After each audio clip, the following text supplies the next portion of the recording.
Juan, half-bear, the child of man and bear. Once upon a time, an Indian went out hunting in the mountains and lost his way. For days he wandered around among the trees, and at night slept on the ground until he grew very tired, cold, and hungry. Finally, one evening, he saw smoke.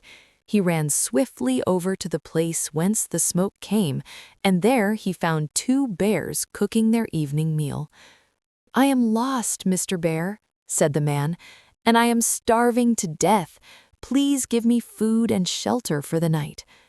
"You are welcome to our home and board, Mr. Man," replied Mr. Bear, and Mrs. Bear immediately gave him some of their freshly cooked supper. All winter the bears kept the man in their cave house and shared their food with him. When spring came, the man said, "I am going back home now. What can I do to repay you for all of your kindness to me?" Mr. Bear replied, "You can plant a field of corn for our food next winter when you go back to the Indian village." And the man went back to the village and planted the field of corn.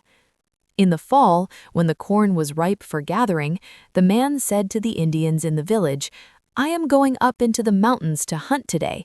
Tomorrow I shall bring 2 bears to my cornfield. All of you form a circle around the field and catch them when they come." So the man set out for the bear's house in the mountains, and when he reached there, he found 2 baby bear cubs that had come since he had gone away. "All the better," he thought. "Now we shall have 4 bears instead of 2 to eat this winter." He spent the night with the bears.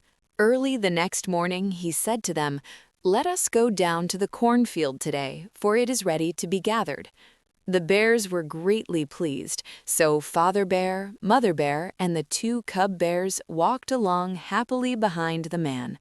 They had scarcely gone into the cornfield when they heard a loud hunter's yell, and Indians rushed upon them from all sides with bows and arrows and tomahawks. Father Bear was killed, but Mother Bear struck the man who had deceived them with a great blow of her paw. She tore open his chest, snatched out his heart, and she and the baby bears ran safely away. When they reached their cave home in the mountains, there was no one to find food for the family, so Mrs. Bear took the man's heart and changed it into a boy that was half man and half bear, and named him Juan Half Bear. "Now," said Mrs. Bear to Juan, "you have the virtues of the man without his vices, and also the good traits of the bear.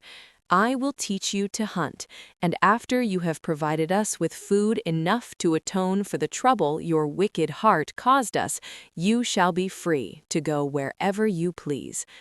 So Juan helped the bears for many years until he grew into young manhood, and then he went away to seek his fortune.